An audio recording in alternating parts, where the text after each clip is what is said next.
이게 불송치라고? 이게 왜 경찰에서 끝났어? 이런 의심을 가진 분들, 증거를 가지고 이의 신청을 하셔야 됩니다. 오늘은 불송치 결정에 대한 이의 신청 제도에 대해서 한번 살펴보겠습니다. 형사소송법 제245조의 7에 보면요, 제245조의 6의 통지를 받은 사람은 해당 사법경찰관의 소속 관서의 장에게 이의를 신청할 수 있다. 사법경찰관은 제1항의 신청이 있는 때에는 지체 없이 검사에게 사건을 송치하고 관계 서류와 증거물을 송부하여야 하며 처리 결과와 이유를 제1항의 신청인에게 통지하여야 한다. 사법경찰관이 사건에 대해서 불송치 결정을 한 경우에 이의 신청에 관한 부분은 이 조항이 전부거든요. 최근에 국가인권위에서 이의 신청 제도가 고발인의 인권, 피의자의 인권 침해하는 측면이 있다 해서 개선을 요하는 공고 의견이 나왔습니다. 오늘은 그 공고 의견과 함께 불송치 결정에 대한 이의 신청이 어떤 절차가 있고 문제가 있는지 한번 살펴보겠습니다. 과거에는 기소를 하던 불기소를 하던 모든 형사사건은 검사에게로 송치가 되고 검사가 처분을 하도록 되어 있었습니다. 그런데 최근 몇 년 전에 수사권 조정을 거치면서 일부 사건들은 경찰이 종결을 할 수 있도록 되어 있습니다. 기소를 하는 권한이 경찰에게 주어진 게 아니고요, 혐의 없음이 명백하다든가 공소시효가 지나서 처벌할 수 없는 게 명백하다든가 이런 경우에 사법경찰관이 검찰에 송치할 필요 없이 경찰 선에서 사건을 마무리할 수 있도록 하는 것이 불송치 결정이고, 그것이 사법경찰관에게 주어진 사건 종결 권한입니다.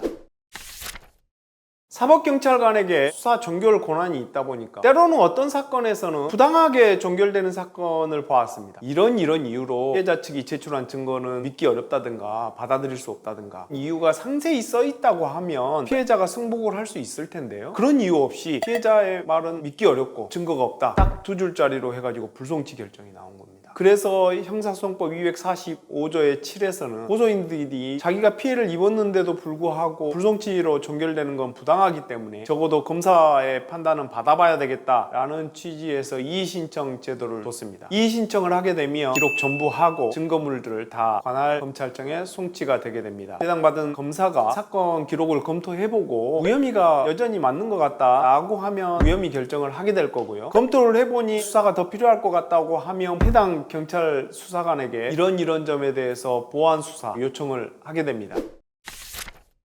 이의 신청 제도에 있어서 국가인권위에서 개선 권고 의견이 나왔다고 했는데요, 피해자가 직접 고소를 하게 되면 고소인이 되는 거고요, 피해자 아닌 사람들이 신고나 이런 절차를 거치는 경우에 고발인이라고 하는데, 고발인이 공익신고자일 수도 있고 주변에서 봤던 제3자일 수도 있는데, 읽어드린 법조문에 보면 고발인은 제외한다고 되어 있습니다. 그러다 보니까 고발인들이 이 사건에 대해서 분명히 불법적인 점이 있다고 판단을 해서 고발을 절차를 거쳤는데 경찰이 불송치하게 될 경우에 고발인 등은 아무런 조치를 할 수가 없습니다. 불복할 수 있는 절차가 없어서 경찰이 이 사건은 뭉개야 되겠다라고 마음을 먹고 불송치 결정을 하게 되면 그 사건은 그냥 그대로 종결되게 되는 불합리한 결과가 발생을 할 수도 있어서 국가인권위에서 개선 공고 의견이 나온 것 같고요. 또 한 가지 측면은 검찰에서 무혐의를 할 때 항고할 수 있는 기간, 법원에서 무죄를 했을 때 항소할 수 있는 기간, 검찰이든 법원이든 어떤 결정을 하게 될 경우에 불복할 수 있는 기간이 정해져 있습니다. 그런데 경찰의 불송치 결정에 대해서 이의 신청할 수 있는 기간이 정해져 있지 않아요. 그래서 실제로 불송치 결정이 이루어지고 나서 몇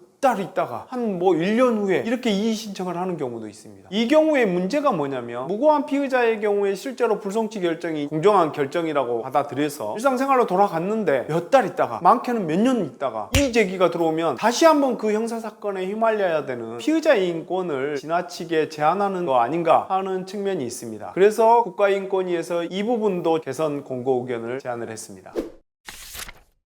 불송치 결정에 대해서 이의 신청을 하게 되면 이의 신청서를 작성을 하게 될 텐데요, 그냥 난 억울해요, 이게 왜 불송치인가요, 이런 감정적인 내용을 써서는 아무런 영향이 없습니다. 오히려 증거법적인 측면에서 접근을 해야 될 것 같습니다. 검사는 법률가이기 때문에 증거가 없으면 무혐의지 이렇게 생각하는 경향이 세기 때문에 이런 증거에 비추어 보며 혐의가 인정된다, 조사해달라고 요구를 했는데도 수사기관에서 증거들을 조사하지 않았다, 그래서 이런 부당한 결과가 나왔다, 확실히 증거를 제시를 하면서 그렇게 해야 이의 신청을 한 목적을 달성할 가능성이 높습니다. 혼자서 힘들다면 이의 신청 경험이 많은 변호사를 통해서 효과적으로 이의 신청서를 작성을 하는 것이 억울함이 없는 결과를 도출해낼 수 있을 거라 봅니다.